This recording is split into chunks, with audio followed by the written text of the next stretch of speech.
সম্মানিত দর্শক শ্রোতা, আসসালামু আলাইকুম। আজকে অভিনয় শিল্পী মোশাররফ করিম ওনার একটি কথা আজকে সোশ্যাল মিডিয়ায় ভাইরাল হয়েছে, যে ঢাকা পোস্টে একটি শিরোনাম এসেছে, আমরা রক্ত চাই না, শান্তি চাই, মোশাররফ করিম। কোটা সংস্কার আন্দোলন ছিল ছাত্রদের আন্দোলন।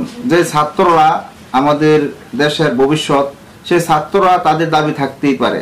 ছাত্ররা আন্দোলন করেছে, এটা ছাত্রদের অধিকার।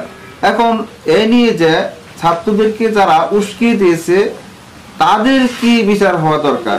রংপুরের রোকেয়া বিশ্ববিদ্যালয়ের একজন ছাত্র আবু সাইদ নিহত হওয়ার পর এই নিহতটাই কিন্তু সকলের দৃষ্টি নন্দন কেড়ে নিয়েছে। সেই আবু সাইদ নিহত হওয়ার পর থেকে কিন্তু আজকে সোশ্যাল মিডিয়ার মধ্যে আলোচনা সমালোচনা সবচেয়ে বেশি হয়েছে। এখন সেই আবু সাইদ তো মারা গেল, এর সাথে তো আরো ছাত্ররা ছিল। ছাত্ররা হলো আগামী দিনের ভবিষ্যৎ।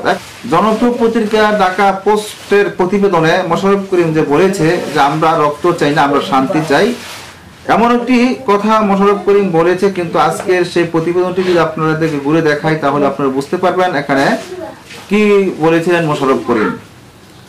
অভিনেতা মোশাররফ করিম বলেছেন, আমরা রক্ত চাই না, শান্তি চাই, এসবের বাইরে থাকতে চাই না। বৃহস্পতিবার রাজধানীর ফার্মগেট এলাকায় কোটা সংস্কার আন্দোলনরত শিক্ষার্থীদের সঙ্গে সহিংসতা প্রকাশ করে তিনি একথা বলেন। কোটা আন্দোলনকে ঘিরে সব হত্যাকাণ্ডের বিচার, হত্যা, সহিংসতা, গণগ্রেপ্তার, হয়রানি প্রতিবাদে এই সহিংসতা সমাবেশ করেন শিল্পীরা।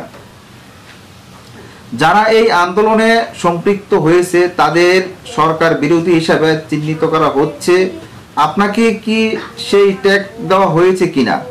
এ প্রশ্নের জবাবে মোশাররফ করিম বলেন, আমি সাধারণ মানুষ, আমরা সবাই সাধারণ মানুষ। এতে উপস্থিত ছিলেন প্রখ্যাত আলোকচিত্রী শহীদুল আলম, চলচ্চিত্রকার আকরাম খান, নির্মাতা আশফাক নিপুণ, অভিনেতা সিয়াম আহমেদ, অভিনেত্রী আজমেরি হক বাদন, অভিনেত্রী রাশিয়াত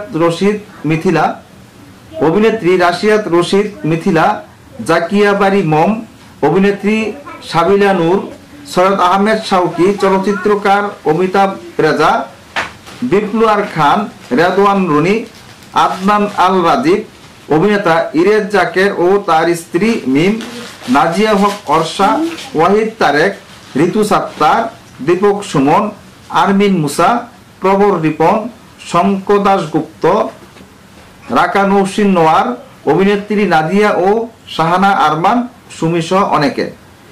এখানে যে শান্তি সমাবেশ করেছে তারা একটি কথা বলেছে, আমরা রক্ত দেখতে চাই না, আমরা শান্তি চাই। আজ এই পর্যন্তই। আল্লাহ হাফেজ।